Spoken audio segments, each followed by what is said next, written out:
Welcome back to the 21 Boom Meditation Series. This is Coach Feeney, and I'll be your guide this evening. Uh, Once again, find your seat, however you're comfortable, and just feel the weight of your body resting in space. You sit with your eyes closed, and at this point in the practice, you can pay attention to anything sounds, sensations.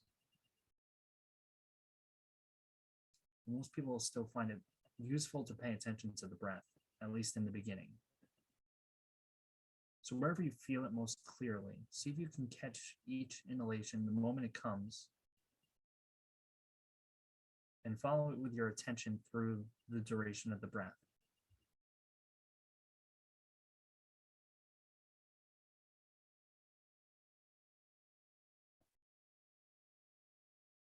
There's no special effort to make here. Just notice these sensations appearing all on their own in the space of awareness.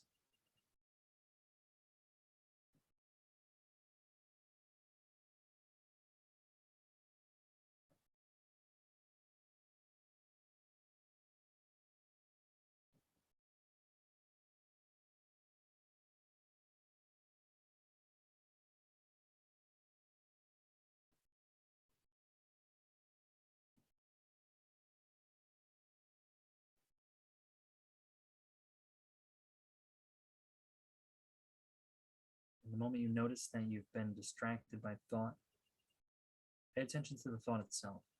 See if you can catch the image or language in the mind and notice how it dissolves. Where do thoughts go when they disappear?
As I'm sure you've begun to see, thoughts can color your mood in each moment.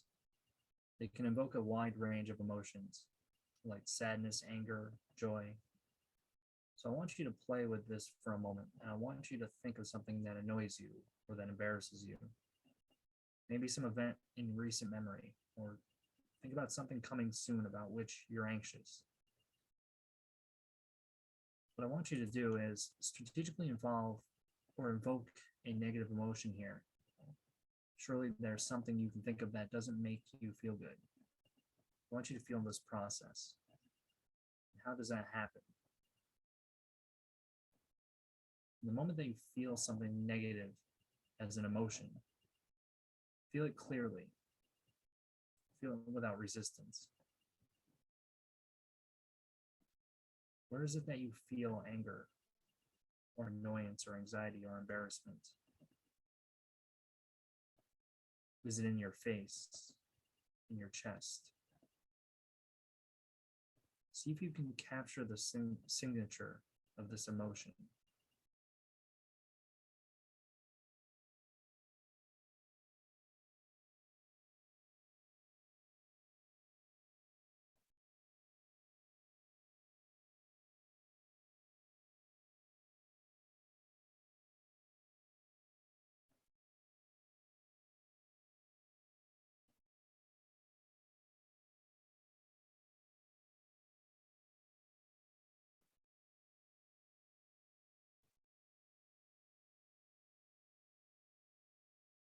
How is it that you know that you feel anything at all? Just become interested in the emotion itself as a pattern of energy in the body, in the mind, wherever that is. Feel it completely with a real interest in what it is, not as a method of getting rid of it.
You might take a moment to come back to the breath and refine your attention there. Feel the sensations of inhalation and exhalation as clearly as you can.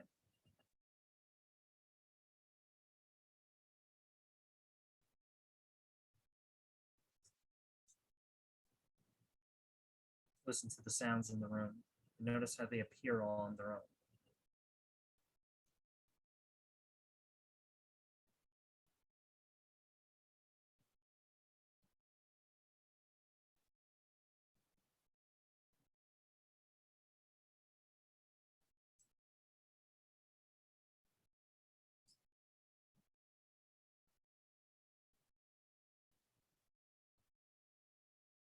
Then do this exercise again. Think of something negative and pay attention to the thought itself as an image or as language. Is it a memory? Is it an image you're forming of a future event that worries you? Then feel how these thoughts kindle the relevant emotion. See if you can get to the feeling to arise clearly, whatever it is. Then feel that again with the same kind of attention you're bringing to the breath or the sounds. Just relaxed interest.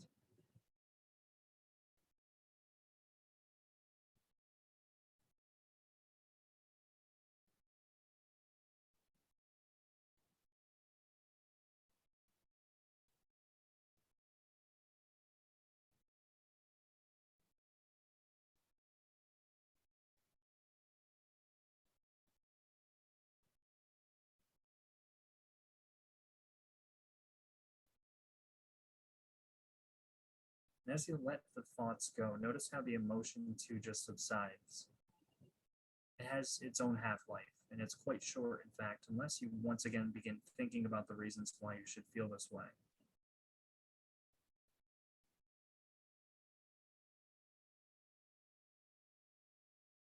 Now, for the next exercise, I'd like you to do the opposite. Think of something that makes you happy, something that you're pleasantly expecting, something that you hope happens, a memory that makes you feel good. And if you find it difficult to find something here, you might think of someone you love in a state of great happiness. Picture your child or your spouse or your best friend really getting what they want in life. Picture them smiling, picture them free from any concern. You can even wish that for them.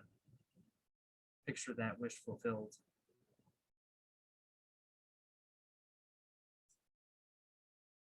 Whatever you can notice about your change of state here, notice, is there a kind of smile that appears in your own mind? Is there an energy of a smile without it actually emerging on your face?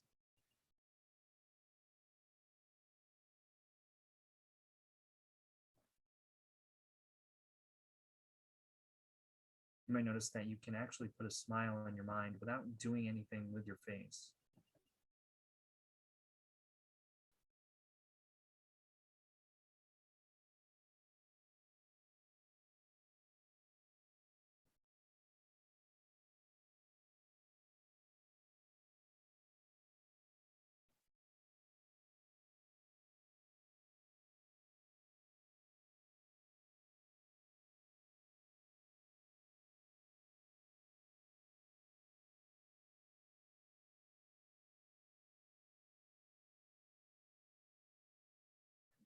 you just did this previously, notice how thoughts change the feeling tone in the moment.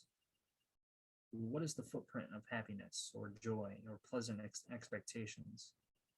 Is it in your body, your face, somewhere behind your eyes? Where is this happening? And don't try to prolong this feeling, just become aware of it. And as it subsides, become aware of it too.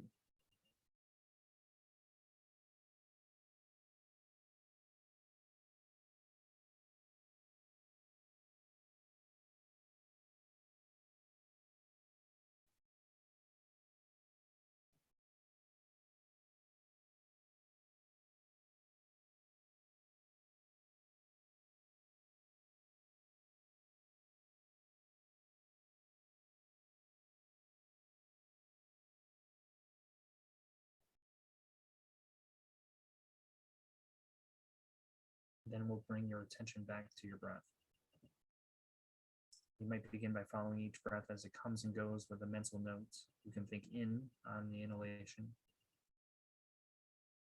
and out on the exhalation. Or you can count them.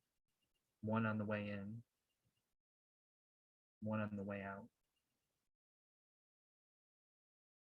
two on the way in, two on the way out. You might find that adding a mental note like that very softly in your mind can make you more connected to the sensations of breathing. You can make the sound of the word last as long as that part of the breath. So the word one or the word in lasts as long as the inhalation. And again, it's very soft in the voice of your mind.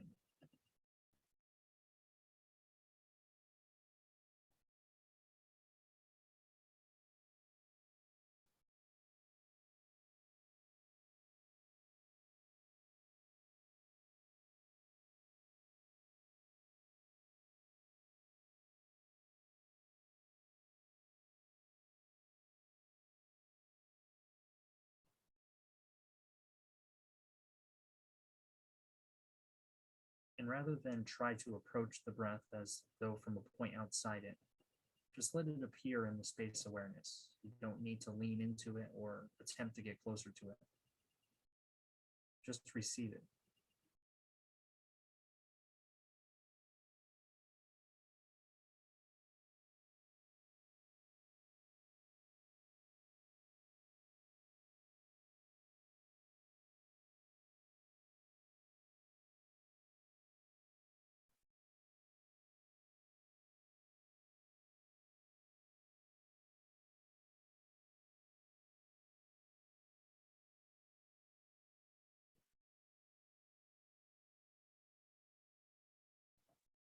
And as with the breath, so too with other sensations and sounds.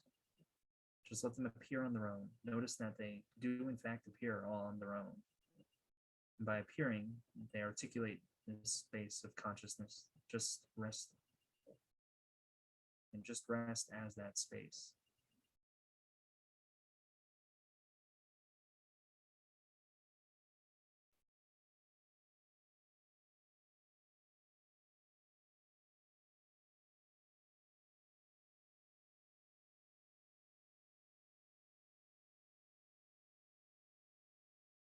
Once again, the moment you become distracted, just observe the thought itself without judgment.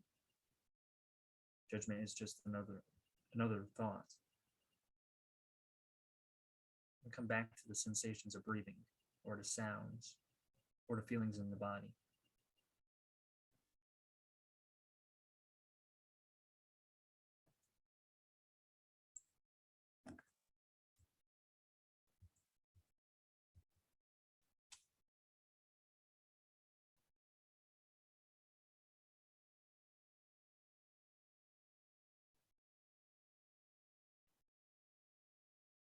In the last minute of the session, open your eyes if you've been sitting with them closed and notice that the space you see, the space of your visual field, is in the same space where everything else is happening. All of this is an appearance in consciousness, so this field of color and light is not outside of consciousness.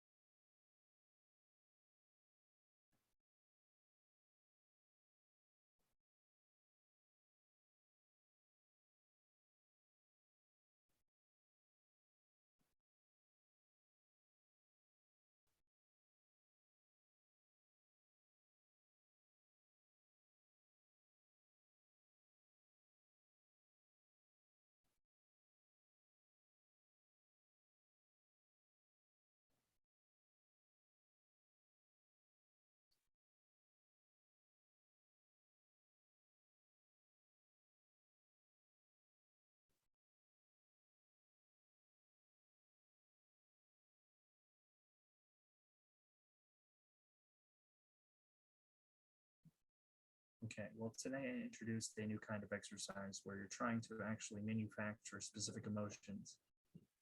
It's not something one does a lot in practice. I don't do it a lot, but it's interesting to play with from time to time to sharpen your sense of how the mind works. Normally, thoughts are coming incessantly enough, and there's no reason to intentionally think any of them. They will come and they will drag with them all of their tenant emotions, and our job is to just pay attention to this process. But in the beginning, it can be useful to try to invoke this consciously. So I hope you have found that useful, and we might come back to that in future sessions. But for today, I hope your emotions don't get the best of you. If you find that they do in any moment, you find yourself reacting strongly to something that's happening, just take a moment, even half a breath, to be aware of the emotion itself as energy in your body. This is an incredibly powerful thing to do because when you can really do it from a place of mindfulness, it cancels the meaning of the emotion. If you are like going to give a public talk and you're nervous about that, you come out on stage and you're feeling nervous. To feel nervousness is a mere pattern of energy in your body changes its content. It no longer has the psychological implications it had a moment ago. It really has no more meaning in that moment than any other sensation does in your body. The feeling of indigestion or pain in your knee, those don't capture you in the same way anxiety does when you're feeling anxious. You can equalize those experiences with mindfulness, and you can function quite differently in subsequent moments. So the practical utility of this really can't be exaggerated. And if you keep practicing, you will eventually discover that.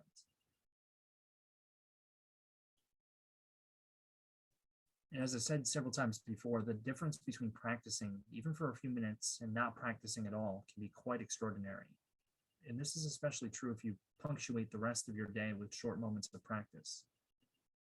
Even a minute can make a revolutionary change over the course of an hour. As you know, you can always self-time yourself. So you can do self-time sessions throughout the day. You can make these as long or as short as you want. And there won't you won't have my voice, but it can still be very useful. So I'd encourage you to do that. The art of this is really to find ways to bring the clarity of meditation into your waking life and even ultimately into your dreaming life. You can do this in dreams, and they become quite different when you do. Meditation is not really separate from the rest of your life. It really is just paying attention. It's just noticing what you're noticing anyway.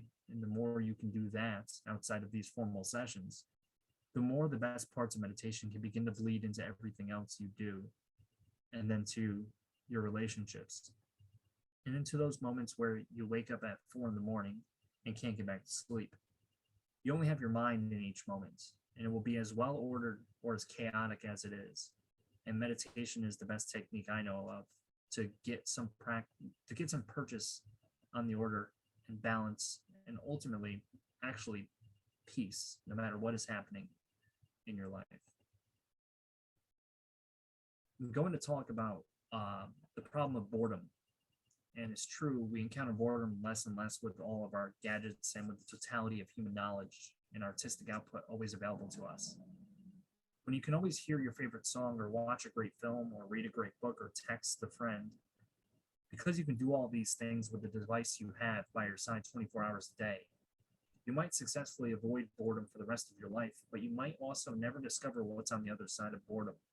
And you might not recognize the price you pay for being compelled to distract yourself, or having lost or having never acquired a capacity for doing nothing, a productive capacity for doing nothing. Once you learn to meditate, that boredom is simply a failure to pay attention. If something is as simple and repetitive as breathing can become a source of blissful contemplation, and it can, and the feeling of boredom itself can become an object of intense interest, and it can, there's no way to be bored if you're paying close attention to your experience. So training in meditation is the true cure for boredom. It's a kind of permanent inoculation. Once you learn how to meditate, you will never be truly bored again. Now, this isn't to say you still won't make choices in life. Certain activities might still feel like a waste of time, and they might be a waste of time given all the other things you can do. They might still, you know, you might still walk out of a movie or stop reading a book because it's quote boring. But when left alone with yourself, how do you feel? Are you desperate to be distracted by some stimulus? Or can you find a deep feeling of well being as an intrinsic property of just being conscious? The gulf between these two conditions is enormous. And in my experience, only meditation allows us to reliably span it. Throughout these meditations, I'm going to talk about many of the insights that can come from one learning to meditate. Insights about the nature of consciousness and the self, and the ways in which a growing understanding of the mind connects to ethics. But I think the deepest reason to learn this practice is to deepen one's wisdom and well being. That really comes down to not suffering unnecessarily. It comes down to the simple ability to be able to recognize one's thoughts and as appearances in consciousness, and to no longer be their mere captive. And we'll talk more about that later on. Thank you for choosing to be here with me this evening or whenever you happen to be listening to this. I hope everybody well. This is Coach Feeney, and I will see everybody next week.